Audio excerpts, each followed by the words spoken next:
പാല മുത്തോലിക്കടവിൽ കഞ്ചാവ് വിൽപ്പന നടത്തിയ വെസ്റ്റ് ബംഗാൾ സ്വദേശി അറസ്റ്റ് ചെയ്യുന്നതിനിടെ കഞ്ചാവ് ലഹരിയിൽ അക്രമാസക്തനായി എക്സൈസിനെ വെട്ടിച്ച് കടന്നു കളഞ്ഞ പ്രതിയെ പാല എക്സൈസ് റേഞ്ച് ടീം സാഹസികമായി പിടികൂടി.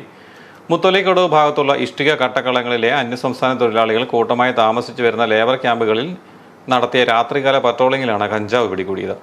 മുത്തോലിക്കടവ് ചേർപ്പങ്കൽ പള്ളി റോഡിൽ വെച്ച് രാത്രിയിൽ കഞ്ചാവ് വിൽപ്പന നടത്തിയ വെസ്റ്റ് ബംഗാൾ സ്വദേശി ടിങ്കു ബേജ് എന്ന 37-കാരനാണ് 200 ഗ്രാം കഞ്ചാവുമായി പിടിയിലായത്. എക്സൈസ് ഇൻസ്പെക്ടർ ഫിലിപ്പ് തോമസിന്റെ നേതൃത്വത്തിലുള്ള എക്സൈസ് ടീമാണ് ഇയാളെ പിടികൂടിയത്.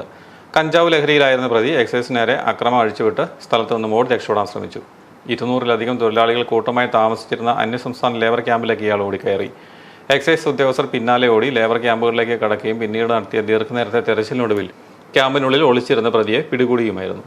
ബംഗാളിൽ നിന്നും ട്രെയിനിലാണ് ഇയാൾ കഞ്ചാവ് കടത്തിക്കൊണ്ടുവന്നത്. യുവാക്കളും അന്യസംസ്ഥാന തൊഴിലാളികളുമായിരുന്നു ഇയാളുടെ പ്രധാന കസ്റ്റമേഴ്സ്. ചെറിയ പായ്ക്കിന് 500 രൂപ നിരക്കിലായിരുന്നു ഇയാൾ വിൽപ്പന നടത്തി വന്നിരുന്നത്. Pala range excise inspector B ദിനേശിന്റെ നിർദ്ദേശാനുസരണം നടത്തിയ റെയ്ഡിൽ excise inspector Philip Thomas, assistant excise inspector Aneesh Kumar, preventive officer Rajesh Joseph, civil excise ഓഫീസർമാരായ അച്ചു ജോസഫ്, ഹരികൃഷ്ണൻ, അക്ഷയ് കുമാർ, ആനന്ദു ആർ, ജയദേവൻ, സുരേഷ് ബാബു എന്നിവർ പങ്കെടുത്തു.